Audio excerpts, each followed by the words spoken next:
Dito kami sa sentro ng Oroqueta City dahil may pamimigay daw pamaskong handog ng aming gobyerno. Ayan. Yan ang panahon na wala ng ulan. Mamaya papasok tayo mamaya. Mainit. Ano pa? May inaantay ka pa kasi kami kapatid namin. Hindi pa dumating. Sabay-sabay na kami pupunta sa loob. Ganda ng panahon, dagat, wala ng ulan.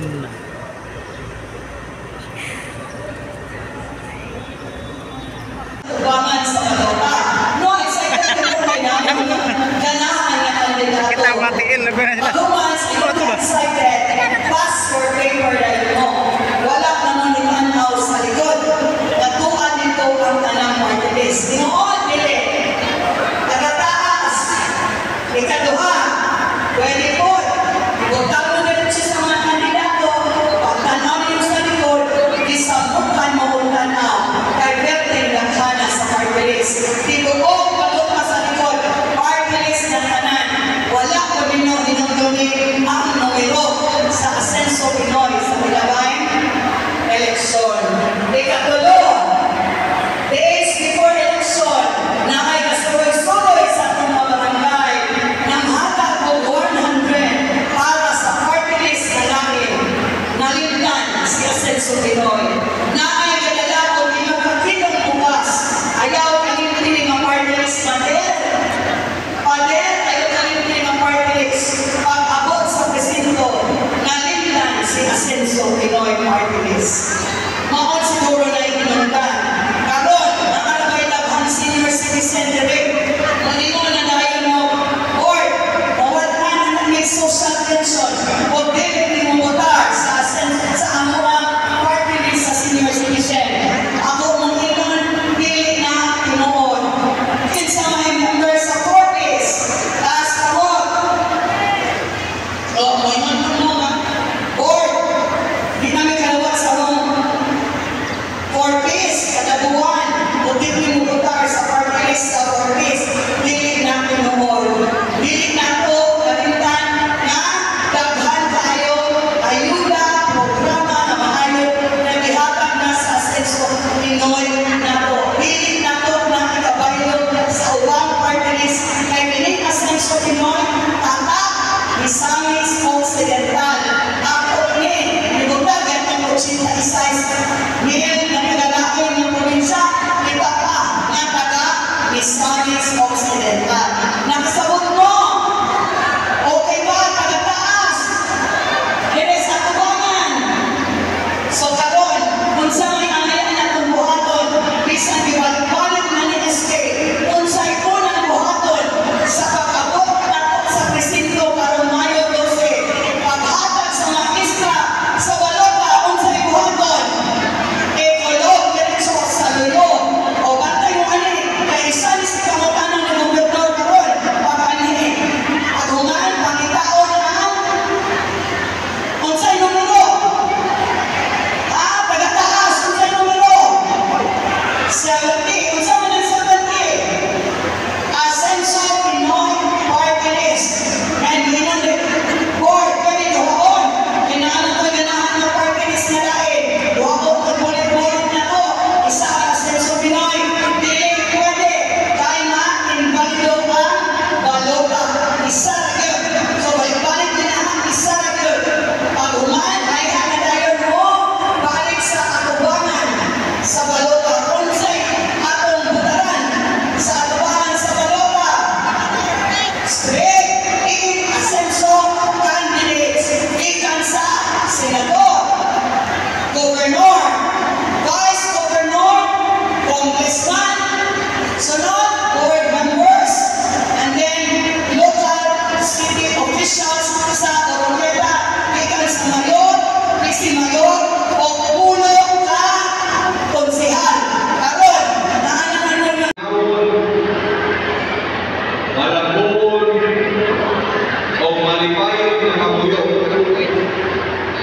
na atong gumanap sa mga galaw.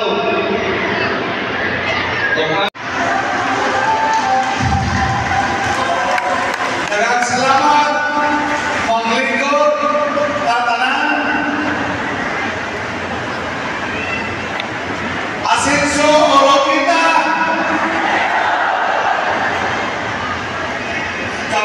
buntaka, ikaduha ko kini nga pagpatuman sa mga Kristiyanismo sa ato ang programa Pamaskong Handog.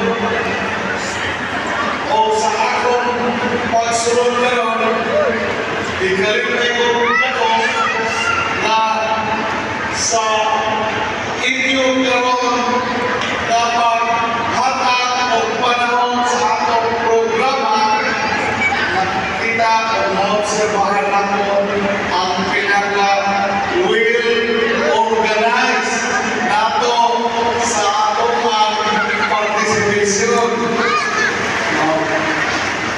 Mga kaigsunan, kini atong Pamaskong Handog na ato ngayon ibuhat kanatoy na sa ato na nahibawan ay starting this sa dihan atong Congressman pa sa Segundo Distrito. Kaya na kita nato nga dikahibutan o namahan sa atong mga katawan ang mga katuyuan. Kaya atong katuyuan kaya sa panahon sa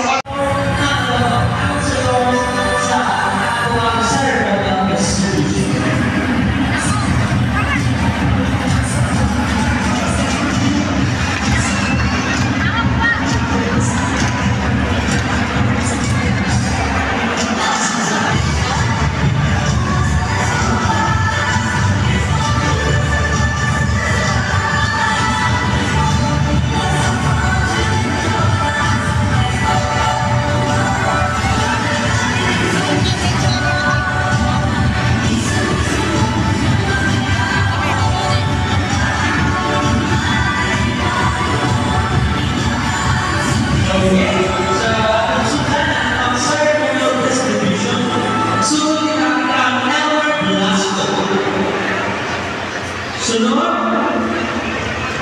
nakausap si Presidenta Astilla. Ito man naghatag ng igsugod. Sunod, si Oh, linya naman ah. Na, hatag lagi. Linya ito. Mga senior, no? Sama na. No, ka? Yeah.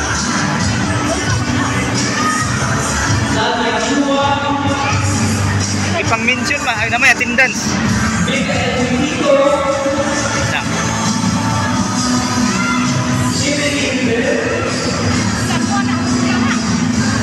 Kasi mga opisyalis sa Juan.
KFC.